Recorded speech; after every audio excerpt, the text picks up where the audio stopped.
When you lose a loved one, a parent, a child, it's a traumatic experience, and you talk about it, you share, and in turn you get a community of support, people who rally around you to help you navigate through that grief.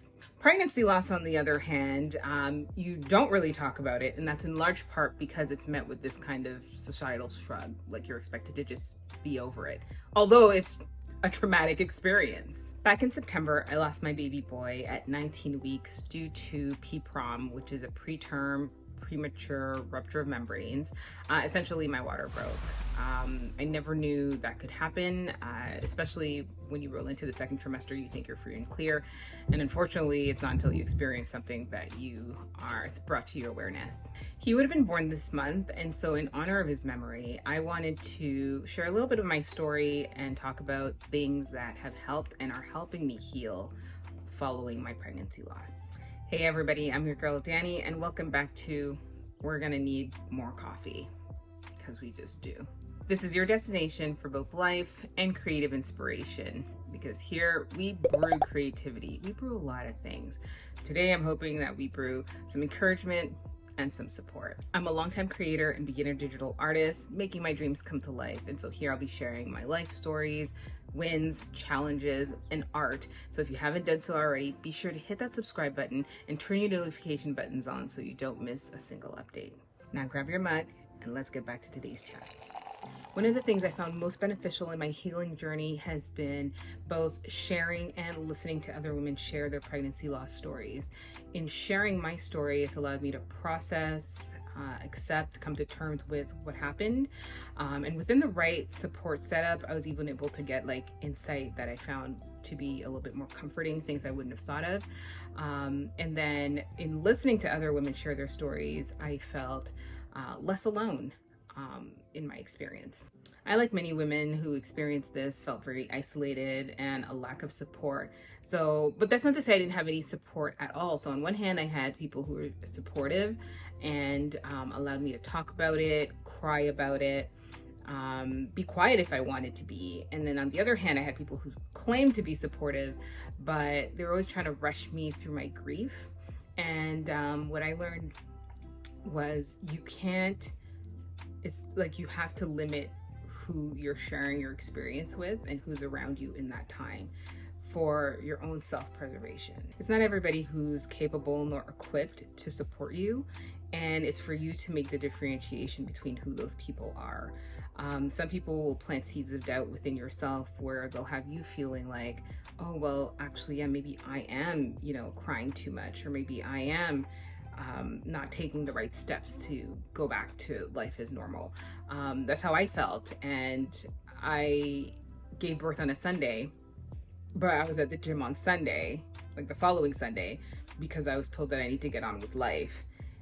And when I ended up with all this pelvic pain and I called my doctor about it because I thought I was prolapsing, she was like, you're not supposed to be at the gym. You need to take it easy. You gave birth. And so I allowed people who wanted to rush me through my grief to give me poor counsel. Now, maybe you don't have any support systems, and so there are a lot of resources available and safe, non-judgmental support groups available. I know that I was able to get with the support group that I have through the hospital, like a through hospital reference.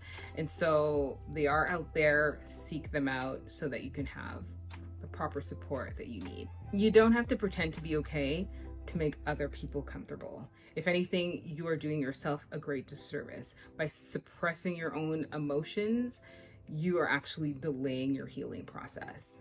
It's okay not to be okay. And if somebody else can't handle it, it actually says a lot more about them than it does about you. Allow yourself time to grieve. They say that grief never really goes away, that it just gets less and less intense over time. And that in order to heal, you have to acknowledge the pain. So you have to experience that grief. Grief has no expiration date. Okay, so don't let anybody tell you that you need to be over it in a certain amount of time. Don't look to anybody who looks like they're over it, because maybe they just look like they're over it and they're not. So don't look to anybody as to what it's supposed to look like for you. So another thing that I did in my healing journey was applying the notion of turning pain into purpose. And what I mean by this, because it is not at all a positive experience, but I wanted something good to come of it.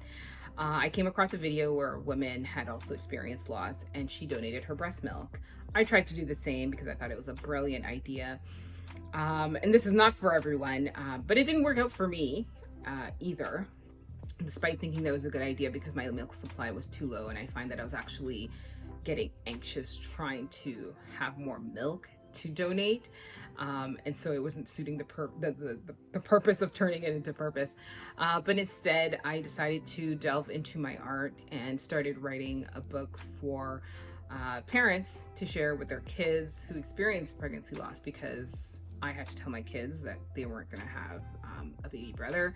And so starting to work on that and trying to, again, sprinkle just a little bit of positivity in a already not so great situation. And so that's just something to consider if you're up to it.